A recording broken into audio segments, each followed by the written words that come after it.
साथियों, आज पूरी दुनिया में नागरिकों के अधिकार के लिए, उनके सशक्तिकरण के लिए टेक्नोलॉजी एक इंपॉर्टेंट टूल बन चुकी है।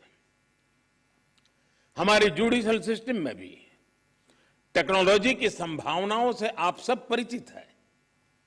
हमारे ऑनरेबल जजेस समय समय पर इस विषय में विमर्श को आगे भी बढ़ाते रहे हैं। भारत सरकार भी जुडिशियल सिस्टम में टेक्नोलॉजी की संभावनाओं को डिजिटल इंडिया मिशन का एक जरूरी हिस्सा मानती है।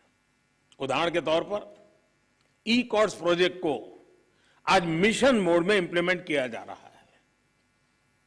सुप्रीम कोर्ट ई कमेटी के मार्गदर्शन में जुडिशियल सिस्टम में टेक्नोलॉजी इंटीग्रेशन और डिजिटाइजेशन का काम तेजी से आगे बढ़ रहा है।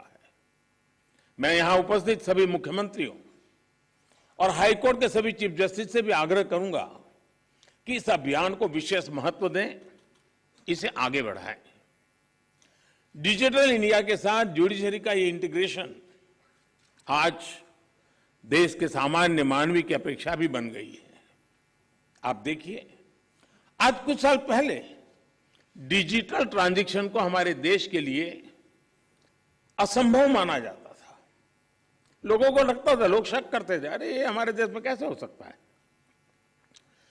और ये भी सोचा जाता है इसका स्कोप केवल शहरों तक ही सीमित रह सकता है, उससे आगे बढ़ नहीं सकता है।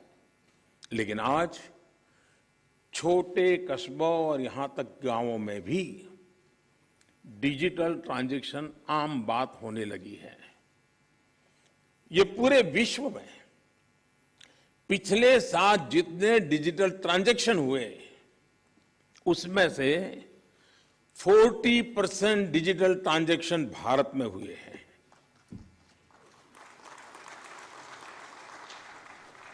सरकार से जुड़ी वो सेवाएं जिनके लिए पहले नागरिकों को महीनों ऑफिसेज के चक्कर काटने पड़ते थे, वो अब मोबाइल पर अवेलेबल हो रही है।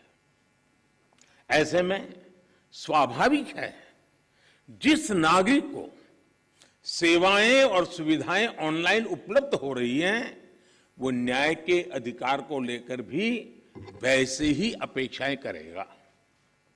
साथियों, आज जब हम टेक्नोलॉजी और फ्यूचरिस्टिक अप्रोच की बात कर रहे हैं, तो इसका एक important aspect tech friendly human resources भी है।